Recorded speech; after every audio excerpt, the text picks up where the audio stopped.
Hello, you're watching TVP World Talks. I'm Darasz. 235 years ago, Poland made history by adopting Europe's first written democratic constitution, an act whose groundbreaking nature is thrown into sharp relief by the fact that the only document of this nature that preceded it was the Constitution of the United States. Created at a time of political strife, the Polish constitution introduced many revolutionary concepts, such as the separation of powers, and although turbulent historical change would not allow it to remain in force for long, its enduring impact continues to be felt even today. Joining us now to discuss Poland's constitution of the 3rd of May 1791 is Jan Darasz, history editor for TVP World. Hello and welcome. Hello, Janusz. So first of all, let's talk about why this document was so revolutionary, because even in Europe it was not the only document known as a constitution, but the other constitutions that came out after that were rather different than this one, weren't they? Well, the revolutionary nature of the Polish constitution is the context in which it's set. You summed it up very well in that it was an era of strife, of ferment. Ideological battles were carrying on in Europe and in the United States. You mentioned the US Constitution, the idea of universal human rights, separation of powers, a more democratic nature of government, all this sort of stuff, which we take for granted today. Then it was revolutionary because it was an autocratic monarchies, generally speaking, in Europe, and they were fighting against this disease that they called democracy. So sometimes these monarchies would actually create constitutions of their own, but they were not actually something that came either from the grassroots or at least from a broader class of people. They would usually come from the king himself, right? And they were just entrenching what was there, and the reforms are limited. The Polish constitution, not so. Well, you could always gauge the mood of the times and go with the flow, if you like, and try and appease rebellious provinces or rebellious states, i.e. classes. The Polish constitution was different.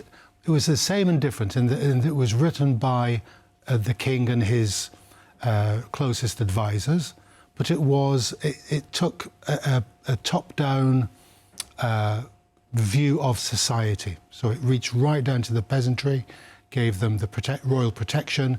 It modified the status of the townspeople, the urban classes, and it modified also the ruling classes, the nobility. So the class system was still there, but it was actually changed in that the barriers were slowly beginning to go down. Right? Yes. It's been described as a work in progress, which is probably the best way to describe it. It wasn't a finished article that would promise everything that it wanted to promise, but nonetheless, Poland was Poland reforming itself at the end of the 18th century after decades and even centuries of stagnation, and so we had this reformist, revolutionary, Enlightenment-driven government led by the king, still a king, and surrounded by rapacious autocrats, Catherine II, Frederick II, Maria Theresa of Austria, and it was an existential threat to their very existence. So it was a very dramatic background, right? And unfortunately, the adoption of the Constitution did not reverse the tide, essentially. So the Constitution itself was not enforced for that long. And unlike the Constitution of the United States, essentially the same document. Poland had many constitutions after that, and yet it remains at the very core of our national identity. Why is that so? Well, it showed that the Polish political thought could reform the country. The country didn't just have to decline into nothing. There were thinkers, there were activists, there were politicians, there was the king himself, Stanisław August, who recognized the defects of the system that they had and wanted to reform it. So it was the renaissance of Polish political thought, which had stagnated for years, and that's what we celebrate today. It was this kind of glimmer of hope in a dark tunnel. But from the perspective of history, from 200 years onwards, we know that this was towards the end of the survival of the Polish-Lithuanian Commonwealth. But at the time, they thought it was going to work. It was going to. The populace in Warsaw, especially, celebrated with great pomp and feasts and songs and all that sort of stuff, parties. And they thought this was going to set Poland back on track as a modern European nation. The constitution itself, it didn't really fail. What failed was essentially the overall situation, the overall condition of Poland back then, right? You know, the pressure from other countries. So what was, how did it go in the end? Like, what was the reaction of all these powers that, you know, came to exert such pressure, forcing these reforms essentially, but also after that undoing them by erasing the state itself? Well, in your summing up, you mentioned that it was a pernicious constitution, as the neighbours saw it. And they saw it as this kind of disease of democracy which had to be snuffed out at inception. As you said, it had only a year or so to run, which is, in political terms, very, is nothing really to get the motion of, get the reforms in place. So they didn't give it a chance. 1792, Russian intervention, and Poles had to fight for the constitution. 1793, the second partition, 1795, the third and final partition. So the constitution had a terrible time in actually gaining some traction and gaining a position of, it needed a bit of stability, a bit of non-violent context in which to start working properly, or to start being modified as constitutions do. So now, we've already mentioned that the Constitution's legacy actually outlasted the document itself.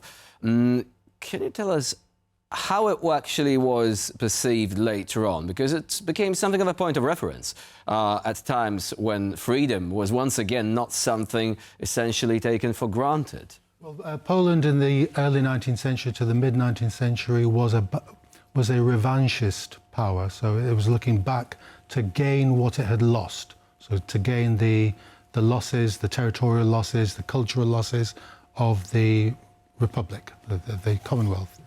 But it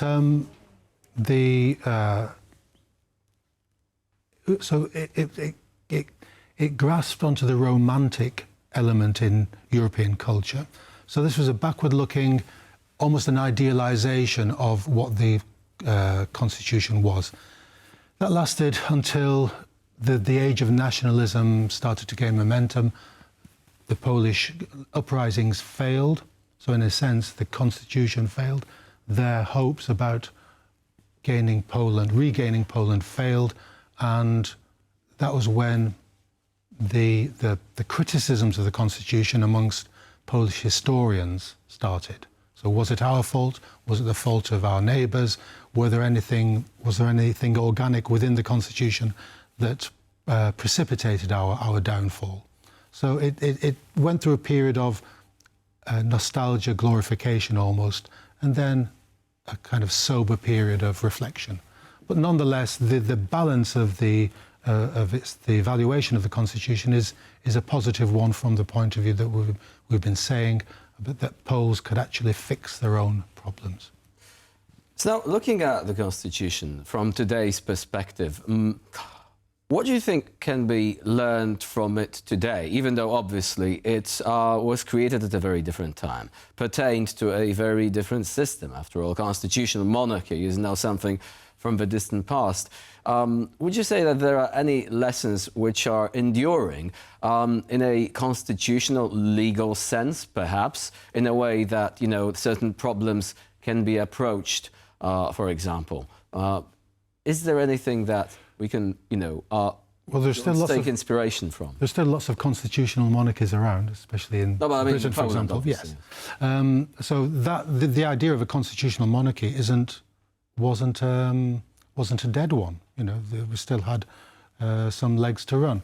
What can we learn from it today? Well, the legalistic aspect, I would say, is the main thing. that everything is subject to the law.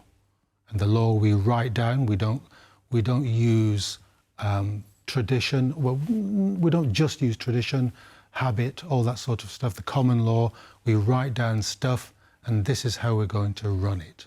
So that's what a written constitution has. It's what they still argue and discuss very vehemently in the United States. The Constitution, their amendments, the stuff that was written about free speech, all that stuff, it's still real and it still matters today. Even though we've lost our Constitution of 1791, nonetheless, this idea of writing stuff down, what our rights and responsibilities are as citizens, what our system will be, that's what we take from the 3rd of May. So there is word that a new constitution could be in the works in a couple of years. Poland's President Karol Nawrocki has announced the creation of a team that will be working on it. Do you think that some of that spirit of the constitution of May the 3rd could actually inform the creation of this new constitution, again, despite the massive gap that separates us, in terms of years at least, from the period during which it was drafted? Well, you can argue that every constitution, and you rightly point out, we've had several since 1791, needs to be reviewed every generation or so, every 25 to 30 years. You need to sit down and iron out what we put in, what we leave out, what's working, what isn't working. Or add many amendments, like the US Constitution is essentially the same document. It's essentially the same document, but it's a bit of an exception to the rule. It just adds and adds and adds to it. So that's the spirit in which, if we didn't have the first one, we wouldn't have the later ones.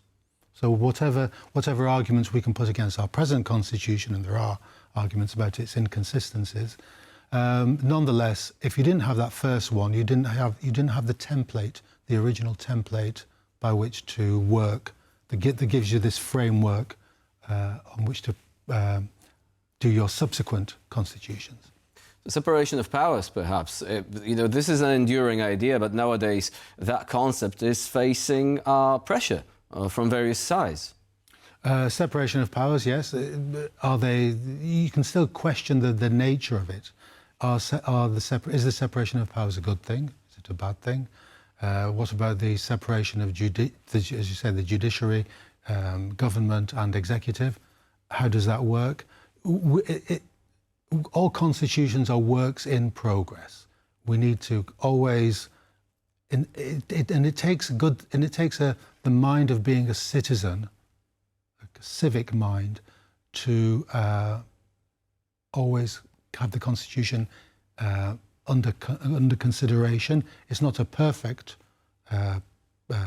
document, but we need to have this critical attitude and have a critical dialogue with it and the founders. So, as you say, President Nawrocki has a team of experts formulating